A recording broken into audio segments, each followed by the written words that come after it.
ನಮಸ್ಕಾರ ಸ್ನೇಹಿತರೆ, welcome back to ಪರಿಸರ ಪ್ರಪಂಚ ಕನ್ನಡ ಯೂಟ್ಯೂಬ್. ಎಲ್ಲರೂ ಹೇಗಿದ್ದೀರಾ?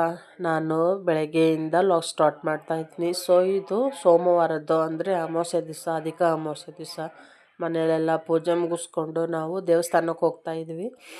ಕುಳತಿ ಬಸವೇಶ್ವರ ಮತ್ತು ಮೈಲಾರಲಿಂಗೇಶ್ವರ ದೇವಸ್ಥಾನಕ್ಕೆ ಹೋಗೋಣ ಅಂತ ಹೇಳಿಬಿಟ್ಟು ಹೋಗ್ತಾ ಇದ್ವಿ. ಸೊ ನೋಡಿ, ದಾರಿಯಲ್ಲೇ ಹೋಗುವಾಗ ಹಾಗೆ ವಿಡಿಯೋ ಮಾಡ್ಕೊಂಡು ಹೋಗೋಣ ಅಂತ ಹೇಳಿಬಿಟ್ಟು, ಯಾಕೆ ಇವತ್ತು ಅಮಾವಾಸ್ಯೆ ದಿವಸ ದೇವಸ್ಥಾನಕ್ಕೆ ಹೋಗೋದು ಅಂತ ಅಂದರೆ, ನಮ್ಮ ಮನೆಯವರು ಏನೋ ಹರಕೆ ಇತ್ತಂತೆ. ಸೊ ಹಾಗಾಗಿ ಕುರತಿ ಬಸವೇಶ್ವರಿಗೆ ಹೋಗಿ ಹಣ್ಣು ಕಾಯಿ ಮಾಡಿಸ್ಕೊಂಡು ಬರೋಣ ಅಂತ ಹೇಳಿಬಿಟ್ಟು ನಾವು ಹೋಗ್ತಾ ಇದ್ವಿ. ನೋಡಿ, ಗುತ್ಲ ಪಟ್ಟಣ ಗೊತ್ತೇ ಇರುತ್ತೆ ಆಲ್ಮೋಸ್ಟ್ ಎಲ್ಲರಿಗೂ. ಗುತ್ಲದಿಂದ ಮೈಲಾರದಿಂದ ಕುರುವತ್ತಿ. ನೋಡಿ, ಮೈಲಾರಕ್ಕೆ ಎಂಟ್ರಿ ಆದ್ವಿ. ಮೈಲಾರಕ್ಕೆ ಎಂಟ್ರಿ ಆದ್ರೆ ಅಂದರೆ ಮೊದಲಿಗೆ ಕಾಣಿಸೋದೆ ಇದು ತುಂಗಭದ್ರಾ ನದಿ. ಮಳೆ ಏನೋ ಅಷ್ಟು ಕಷ್ಟ ಇದೆ ಅಲ್ವಾ ಈ ವರ್ಷ. ಸೊ ನೋಡಿ, ಇನ್ನು ನೀರು ಸ್ವಲ್ಪ ಇದೆ ಅಷ್ಟೇ. ಸೊ ಸ್ನೇಹಿತರೆ, ಇದಾಗೆ ನೀವು ತಿಳ್ಕೊಬೇಕು ಅನ್ನೋದು ಏನಂದರೆ, ದೇವಸ್ಥಾನಗಳಿಗೆ ಯಾಕೆ ಭೇಟಿ ಕೊಡ್ತೀವಿ, ಹೇಗೆ ಏನು ನೋಡಿ. ಇಲ್ಲಿ ಸಿಕ್ಕಾಪಟ್ಟೆ ರಶ್ ಇತ್ತು. ಹೋಗೋಣ ದೇವಸ್ಥಾನಕ್ಕೆ, ಬೇಡ ಅಂತ ಹೇಳಲ್ಲ. ಸೊ ದೇವಸ್ಥಾನದಲ್ಲಿ ಎಷ್ಟು ಶಾಂತಿಯುತ ಕಾಪಾಡ್ತೀವಿ ಅನ್ನೋದು ಮೇನ್ ಇಂಪಾರ್ಟೆನ್ಸ್ ಆಗಿರುತ್ತೆ. ನೋಡಿ, ಸೋಮವಾರ ಅಲ್ವಾ ಅವತ್ತು ಸಿಕ್ಕಾಪಟ್ಟೆ ರಶ್ ಅಂದರೆ ರಶ್ ಇತ್ತು ದೇವಸ್ಥಾನ. ಸೊ ಅದಾಗಿನೂ ಸ್ವಲ್ಪ ವಿಡಿಯೋ ಮಾಡಿಕೊಂಡು ಇರಲಿ ಅಂತ ಹೇಳಿಬಿಟ್ಟು, ಚೆನ್ನಾಗಿ ಬಂದಿದೆ ಅಮಾವಾಸ್ಯೆ, ದೇವ್ರ ದರ್ಶನ ಮಾಡಬೇಕು ಅನ್ನೋ ಒಂದು ಉದ್ದೇಶದಿಂದ ಬಂದಿರ್ತಾರೆ. ಸೊ ನಾರ್ಮಲ್ ಎಂಟ್ರಿ 5 ರೂಪಾಯಿ ಇತ್ತು, ಸ್ಪೆಷಲ್ ಎಂಟ್ರಿ 50 ರೂಪೀಸ್ ಇತ್ತು. ಸೊ ನಾವು ಸ್ಪೆಷಲ್ ಎಂಟ್ರಿ ಮೂಲಕನೇ ಹೋದ್ವಿ. ಅದೆಲ್ಲ ನಿಂತ್ಕೊಂಡು ನೋಡಿಕೊಂಡು ಬರೋದಂದ್ರೆ ಸಿಕ್ಕಾಪಟ್ಟೆ ಬಿಸಿಲು, ಸೆಕೆ ಒಂದು. ಹಾಗಾಗಿ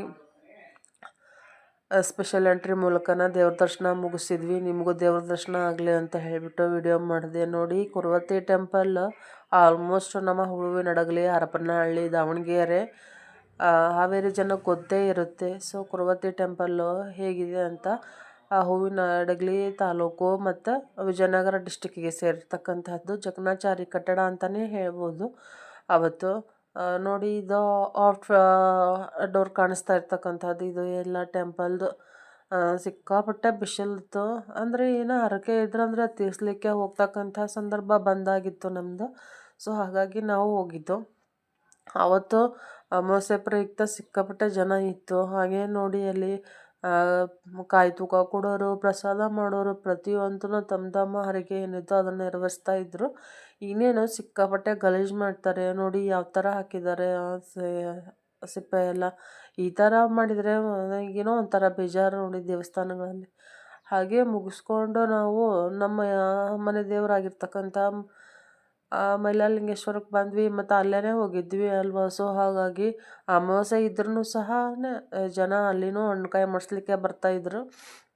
ಯಾಕೆಂದರೆ ಅಧಿಕ 3 ವರ್ಷಕ್ಕೊಂದ್ಸರಿ ಬರುತ್ತಲ್ವ. ಸೊ ಹಾಗಾಗಿ ಅಧಿಕ ಮಾಸ ಚೆನ್ನಾಗೇ ಇರುತ್ತೆ ಅನ್ನೋ ಒಂದು ಭಾವನೆಯಿಂದ ಜನ ಅಲ್ಲಿನೂ ಹೋಗಿ ಇಲ್ಲಿನೂ ಬರ್ತಕ್ಕಂಥದ್ದು. ಸ್ನೇಹಿತರೆ, ಯಾವುದೇ ದೇವಸ್ಥಾನಕ್ಕೆ ಹೋದರೂ ಮೇನು ನಾವು ಏನು ಗೊತ್ತಾ,